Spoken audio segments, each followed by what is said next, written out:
Ukraine हुकूमत के एक मोतबर जराये ने बताया है कि कैफ को अमेरिका और रूस के दरमियान यूक्रेन में जंग के खात्मे के लिए होने वाले मुज़ाकरात में मदऊ नहीं किया गया है।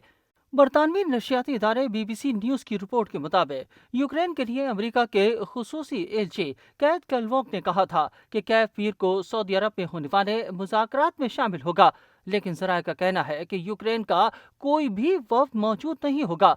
यूरोपीय रहनुमाओं को भी मुज़ाकरात में शामिल होने के लिए नहीं कहा गया और वो पेरिस में फ्रांसीसी सदर की जानिब से मुनक्किद होने वाले हंगामी सरबराही इजलास में मुलाकात करेंगे, क्योंकि खदशा है कि बरआज़म यूरोप मुज़ाकरात से बाहर हो चुका है। ये अलग अलग मुलाकातें एक हंगामा खेज हफ्ते के बाद हुई हैं, जिसमें वाशिंगटन ने यूक्रेन की जंग के बारे में अपने नुक्ते नज़र में ज़बरदस्त तब्दीली का इशारा दिया है। व्हाइट हाउस के मशरक़ वस्ता के सफ़ीर स्टीव वुडकॉफ ने तस्दीक की है कि वो सऊदी अरब जा रहे हैं, जहां वो अमेरिका और रूस के दरमियान तनाज़े के खात्मे के लिए होने वाली पहली बातचीत में शिरकत करेंगे।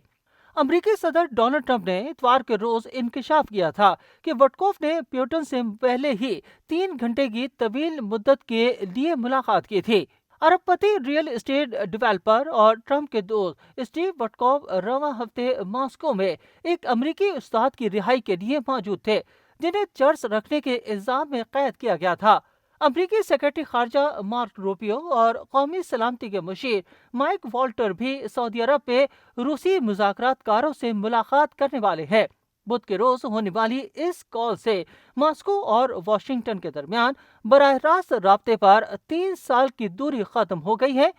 यूक्रेन के सदर ज़ेलेंस्की ने अमेरिकी टेलीविजन नेटवर्क NBC से बात करते हुए कहा कि वो यूक्रेन के बारे में अमेरिका और रूस के दरमियान किसी भी फैसले को कभी कबूल नहीं करेंगे। स्टीव वुडकॉफ ने कहा कि अमेरिकी हुकाम यूक्रेन के हुकाम से अलग से बात कर रहे हैं और यूक्रेन मुज़ाकरात का हिस्सा है, लेकिन उन्होंने ये इशारा नहीं दिया कि आया वो कैफ की सऊदी अरब में मौजूदगी की तवक्को रखते हैं या नहीं। फ्लोरिडा के पाम बीच में सहाफ़ियों को बताया था कि उन्हें तवक्को है कि व्लादिमीर ज़ेलेंस्की मुज़ाकरात में शामिल होंगे, ताहम उन्होंने ये नहीं बताया कि कैसे। उन्होंने ये भी कहा कि वो यूरोपीय ममालिक को यूक्रेन के लिए अमरीकी हथियार खरीदने की इजाज़त देंगे। BBC की जानिब से ये पूछे जाने पर कि क्या उनके ख्याल में किसी भी अमन मुज़ाकरात के नताइज बरामद हो सकते हैं और लड़ाई ख़त्म हो सकती है, अमरीकी सदर ने सिर्फ इतना कहा कि हम इसे मुकम्मल करने के लिए काम कर रहे हैं और जंग का इल्ज़ाम साबिक इंतज़ामिया की यूक्रेन पॉलिसियों पर आयद किया।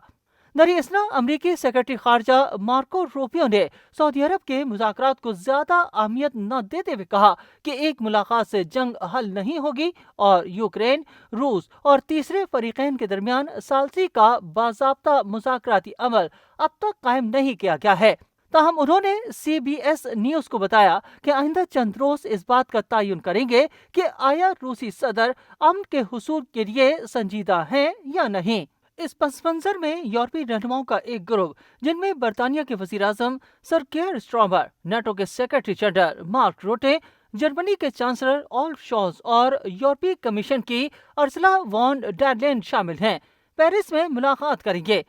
फ्रांसीसी सदर इमानुएल मैक्रोन यूक्रेन और यूरोपीय सलामती के बारे में दोपहर को एक गैर रस्मी इजलास करेंगे। सरबराह इजलास से कबल सर केयर स्टारमर ने कहा था कि बरतानिया जरूरत पड़ने पर अपने फौजियों को जमीन पर तैनात करके यूक्रेन को सलामती की जमानत देने के लिए तैयार है।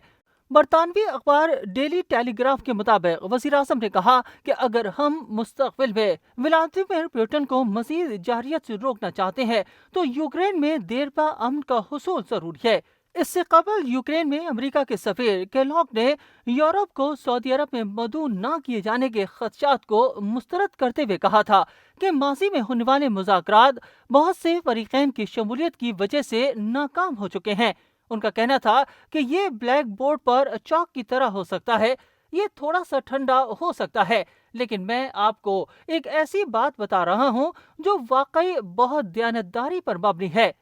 ये मुलाकातें जंग के फौरी खात्मे के लिए ट्रंप की कोशिशों में तेजी की निशानदही करती हैं। وائٹ ہاؤس کا کہنا ہے کہ امریکی صدر نے بدھ کے روز روسی صدر ولادیمیر پوٹن کے ساتھ طویل فون کال کی تھی، جس کے بعد ٹرمپ نے کہا تھا کہ یوکرین میں مضحکہ خیز جنگ کو روکنے کے لیے مذاکرات فوری طور پر شروع کیے جائیں گے۔ ان کا یہ بھی کہنا تھا کہ یوکرین کا نیٹو میں شامل ہونا عملی نہیں ہے اور اس بات کا امکان نہیں ہے کہ وہ سن 2014 میں حملے سے قبل کی اپنی سرحدوں پر واپس آ سکے۔ یوکرین نے بار بار نیٹو کی رکنیت کا مطالبہ کیا ہے اور کسی بھی امن معاہدے کے حصے کے طور پر اپنے علاقے روس کے حوالے کرنے کا آپشن مسترد کیا ہے۔ ٹرمپ کے اس موقف کی بازگشت ان کے وزیر دفاع کی جانب سے بھی سنی گئی ہے، جس سے یورپ کو خدشہ ہے کہ امریکہ کسی بھی امن معاہدے پر بات چیت سے قبل روس کو مراعات دے سکتا ہے۔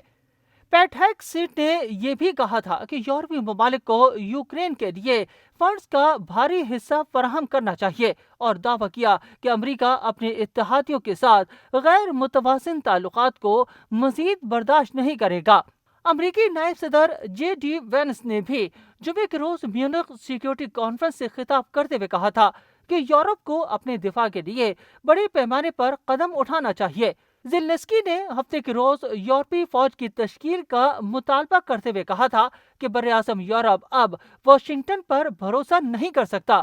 در اثر یوکرین میں جنگ اتوار کو بھی جاری رہی۔ یوکرین کے حکمران ولادیمیر زیلنسکی نے کہا کہ ایک روسی حملے نے میکلیف میں کم از کم 1,00,000 افراد کو بجلی سے محروم کر دیا ہے۔